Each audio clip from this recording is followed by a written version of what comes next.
What if you could snap a photo of a room, choose a style, and instantly get a realistic design concept plus a shoppable list from retailers like IKEA and Wayfair, all within your budget? Welcome to Industry Ignited, the podcast where we spotlight the leaders and innovations transforming industries across the globe. I'm your host, Dr. Leeanne Aguilar, and today I'm joined by Salman A. Rahman, Chief Technology Officer at Decorate AI. Their platform generates personalized design recommendations based on your taste, space, and goals, and is building toward a future where design inspiration becomes actionable and instantly purchasable. Salman, welcome to Industry Ignited. Hi, Dr. Leeanne. First of all, thank you so very much for having me. I'm actually very thrilled to be here, and I'm a big fan of your podcast, and I'm really excited to be a part of it. Well, thank you, Salman. Thank you so much. I'm excited to learn more about what you're up to and the platform you're building for interior design. Now, I know you built your software for years and you also have deep experience in textiles and design. How did that combination shape the way you think about design and technology as one ecosystem? Well, to be honest, tech has always been my passion. During my early days, I used to develop basic websites and even IRC servers at times. I used to be a Linux administrator back in days like early 2000 and 1999. Talking about that phase. And life got real. I got into business and I got in textile. I got busy with that. But staying updated with the technology has never left me, to be honest. When I was the director of textile factories, I modernized many factories' backends and I updated PTMS, central management system, when I was a director there. But eventually, I realized I need to get something unique out there that can reflect my passion and my, innovation, and that can also address the gaps between technology and this textile and other sectors I was in. And that's how I met Halala back in Canada a couple of years ago. And we got to talking. Then I shared my passion with her, and the idea of Decorate AI was born right there. She introduced me to one of the amazing person she knew from Iran, and then we got to know her, and we found a third partner. And she knew our CEO, as you know, Atif, and that's how it formed. That's exciting. So I'm just hearing you always had a passion for textiles and you were in the industry and the business and have a strong background in technology. And then it's just being introduced to these different team members and you brainstormed and came up with a way to collaborate and create this new Yeah. innovative software. So like as you're saying, your team formed across multiple countries and connections from Dubai to Toronto and Vancouver. What brought you together and what made you say, though, this is the idea we're going to build? What was it about the synergy that you felt within the group and the people that made you realize that this is what you wanted to do? That's actually the fun bit. As you say, we come from almost different backgrounds, surprisingly, and that became our strongest suit, to be honest. As I said, I met Halala in Canada and we got to talking. She recommended me to her architect friend, Yasaman, I'm talking about. Basically, that's how it all started. But what can I say? Let's call it fate. But definitely do keep us in your prayer and thoughts. We want to go long. Yeah. Yeah. Now, what problem did you feel was most broken in interior design today? Was it that, sparked that idea to move forward with this platform? Was it cost, like decision fatigue, access? And why was that the spark for Decorate AI? To be honest, right now the interior decoration market in North America, not just in Canada, the entire North America is about $290 billion. If you consider the sheer amount of it, it's pretty vast already. But it's expected to reach 650 billion in next decade or so, and only below 10% of it is smartly done, and that's the main thing here, because a lot of it is scattered, overpriced, and of course thoughtless. I'm just being brutally honest here. People are wasting too much money on decoration and failing to accept how it's all done at the end, and they're having to redo it again. We plan to address that particular thing in here with Decorate AI. We are enabling our users to think beyond what they can fancy, they can imagine, and what they truly want before they spend a single penny on them. And I think that's what we all vision to be true in next few years. Right. So it's a growing market, and you saw the gap, people spending too much. And not only that, but being able to really conceptualize what they're wanting and then getting it at a price point that was reasonable and accessible. Right. Now, you chose to focus on Canada as an entry point. What did you see in the market that told you that there was a real space and momentum there in Canada specifically? When we looked at Canada as a launching market, it wasn't some lucky dot on the map. It was a data infused decision, plus our intuition, definitely. But Canada has a vibrant decoration culture, be that homeowners investing heavily on personalization and also DIY enthusiasts. You can find them everywhere and literally anywhere. That's a high demand for decoration inspiration and tools that don't force you to choose between expensive professional services or you can say high-end hit and miss Pinterest board. So the typical alternatives are either prohibitively expensive or unstructured and chaotic. So we saw this white space between these two, where technology could be in upon the layers, AI that both aspirational and accessible. So the users they can be enabled to try new tools to reduce the guesswork, or you can say the design anxiety combo. Actually, this combo actually helps you grow your interest and openness to tech innovation, and this is why Canada has been our primary target to launch this product. Right. Yeah. And as you mentioned, most people are either paying high fees for traditional design services or they try to do it themselves with Pinterest or guesswork. Yeah. What's the real gap you're closing and what's the emotional pain point though for users? To be honest, the gap isn't about just cost, it's about confidence. People don't just want ideas, they want ideas that they can trust. Traditional decoration services are expert driven but expensive and slow. Pinterest, for say, is free, but definitely chaotic. You get inspiration there, definitely, but not a cohesive solution, sadly. That's actually where the emotional pain lives. Second guessing every purchase, fearing wasted money, fearing regrets. And this is where we target. Decor AI closes that gap by giving users real data-driven visualization of their own space before a single chair or even a paint can is bought.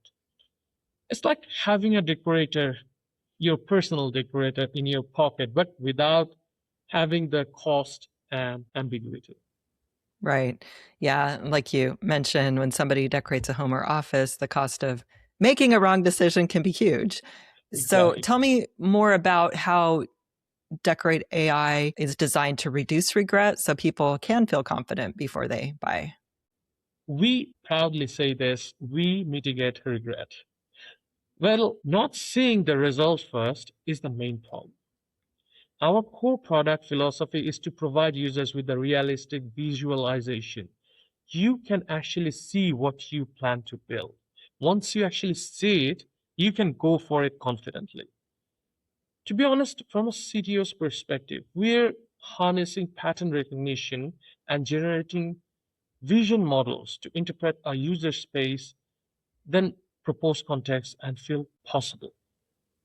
It can be achievable and definitely aligned with their own test and budget. And that's only de-risk the decision making. And that actually enables users to be more free with their own plans, with their own finances. Yeah. And you said it's for both residential and commercial users. Where do you see the strongest demand first? And what kinds of projects are best suited for AI guided design? To be honest, in short term, I think the residential decoration is our initial big market. Especially renters and the first time homeowners, they show the strongest demand. These users are style hungry, budget sensitive, and often in motion, like moving, decorating, upgrading. which makes AI-driven exploration incredibly valuable for them. Commercial has huge potential as well. Retail spaces, small offices, Airbnb host, but the adoption curve there is a bit steeper. Commercial has a huge market, but in long run, you have to think two different parts of one integral machine. It's like if you consider residence as the mass market nail, the other one, the commercial, has to be the premium market screwdriver. You put them both together and you have a tool set. Right, exactly. Now, what surprised you most as you started validating the idea, would you say, about how people make decisions around color, style, layout, and budget? You have some really nice questions. Thank you very much for those. But the biggest surprise wasn't really the people and their choices, but how they justified it.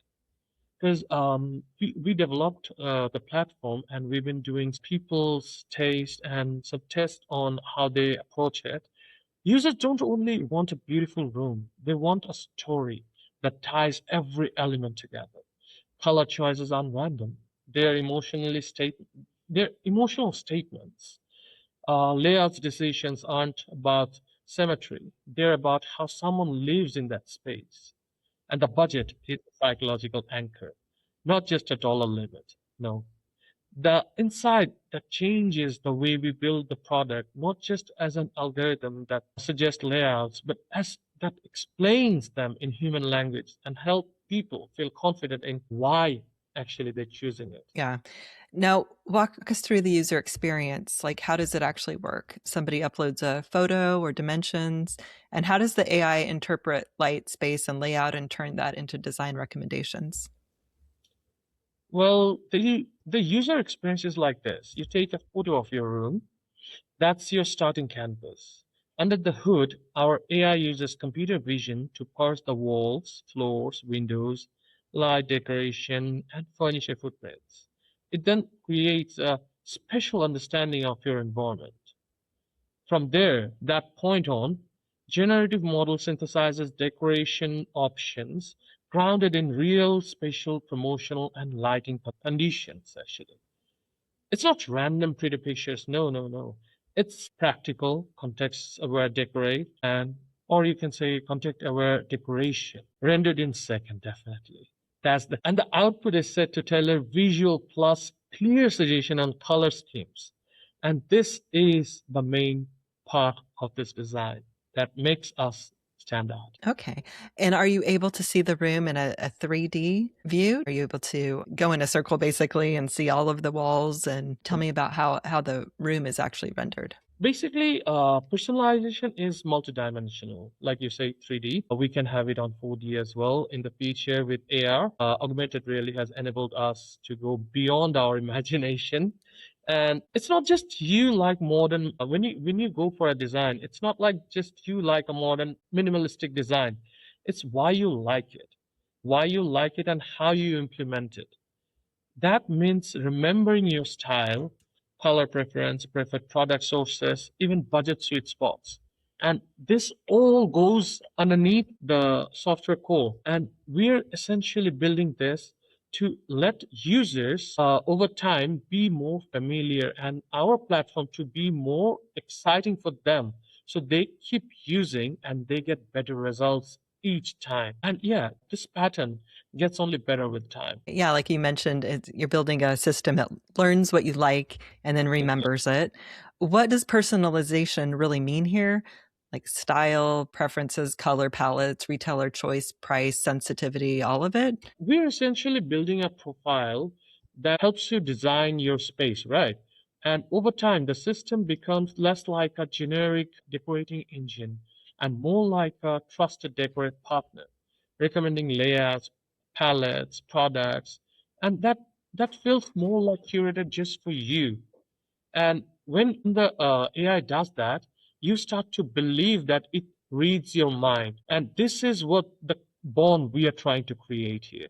And so working with the AI, are you able to guide it though? You can tell it, do more of this or less of that, or I want to see more of this color or this type of decoration. This is how AI is working right now, and it's only gonna get better because Hmm. AI right now, even if you talk about the big boys in AI league, ChatGPT, Perplexity, they all have limits. Like you can go up to this certain amount of data for each user. If you go super premium, you can extend the limit a little bit more.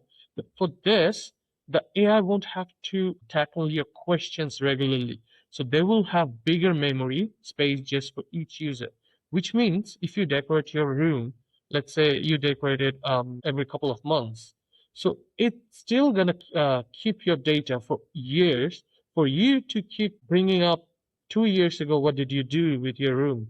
And why did you do it? How did you do it?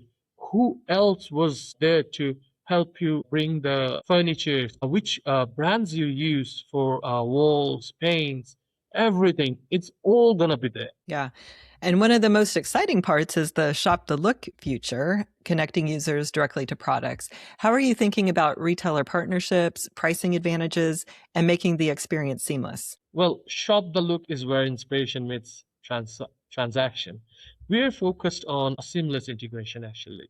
Product catalog, real-time pricing, availability check, and recommendation filter based on user budgets.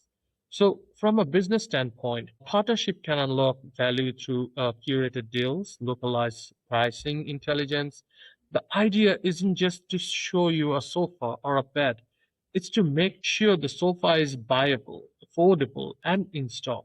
That's where technology and e-commerce overlaps in ways that creates issues, and we are adjusting them together. So you have one platform where you can decorate your place and procure those from the same place as well. You don't have to move around to make the vision reality. Right.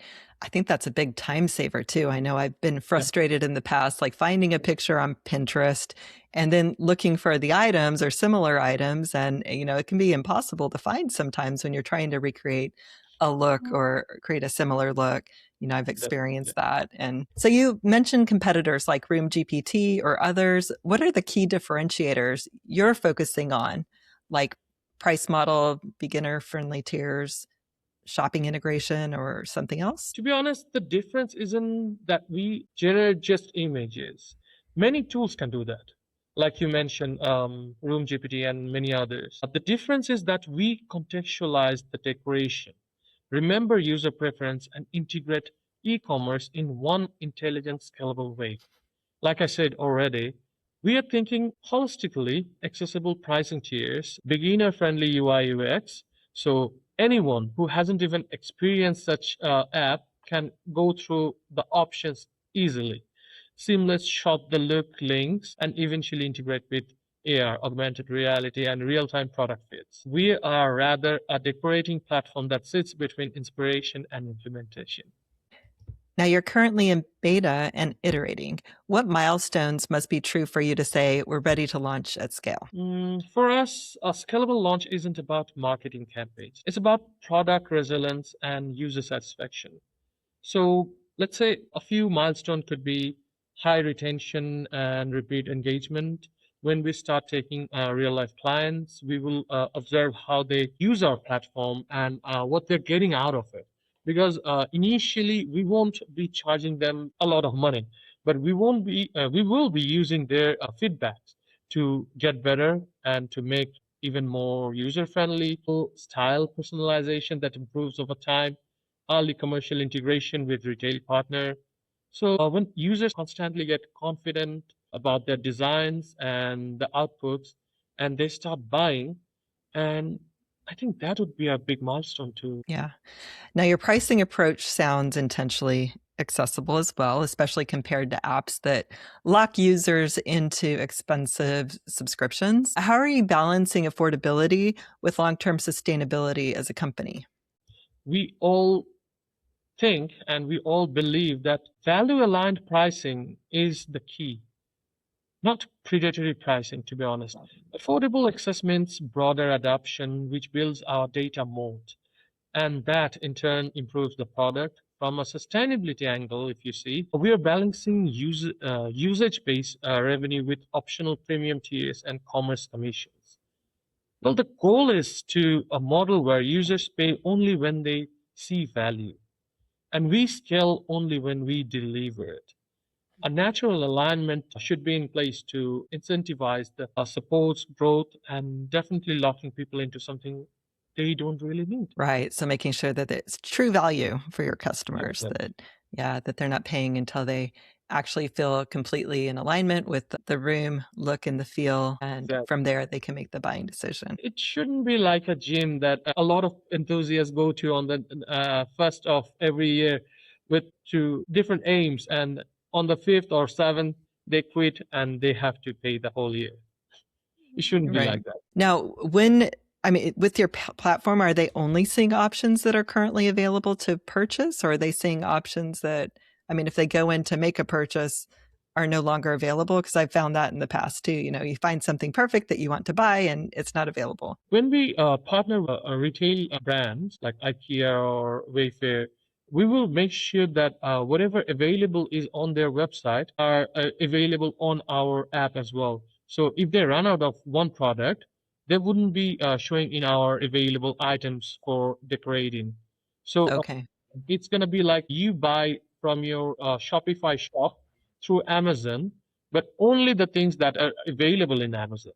So it's something Yeah. like that. That's better. I think that's a better user experience too, so they're not disappointed and spend a lot of Exactly. time going down, a design path when it's not even available for purchase. Now, fast forward 3 to 5 years, what does success look like for Decorate AI? Is it more users, retail integrations, professional adoption, or becoming the default design layer inside real estate and home improvement ecosystems? To be honest, in 5 years, I think success might look something like a couple million users, definitely. And not just them, not just the number. A majority of them believing that Decorate AI is their starting point for their projects. A deep partnership with retailers, product catalog, and definitely AR shopping experience. If you have used Meta goggles, then you'd know how AR has developed over the years, and we want to be a part of that. And definitely, we would love to be adopted by professionals in the market, like real estate agents, contractors, as a tool in their workflow, and becoming the design layer embedded inside real estate listing and home improvement ecosystem as well. It's not just about the number, to be honest. It's about embedding confidence, clarity, and the e-commerce into this platform Right. for Very users. And exciting. Yeah. thank you very Now you're much. starting in Canada, and I guess you'll be expanding beyond that, as you scale, as well into other markets. Yeah, we are hoping to expand in USA after Canada, and then our key market would be Europe, and then after that, Asia. Well, very exciting. And yeah, best of luck. I look forward to following your journey and watching as you launch and grow. Well, thank you, Salman. Thank you for sharing the vision behind Decorate AI and how you're bringing professional grade design within the reach for more people. For listeners who want to learn more or try your platform or follow you, where should they go? The users can reach us on LinkedIn on our page, Decorate AI, and they can also reach us on directly on our website. That's decorateai.app app. And I look forward to hear from you more often, hopefully. And thank you so much again for having me, and I loved it. I really appreciate your input and thank you for joining me on the show. Thank you so much. And for our listeners, if you enjoyed this episode, subscribe, leave a review, and share it with someone who's moving, renovating, or just trying to make their space feel like home, especially if they're in Canada. Be sure to tune in to the next episode of Industry Ignited. Until next time, stay bold, stay curious, and keep igniting industry.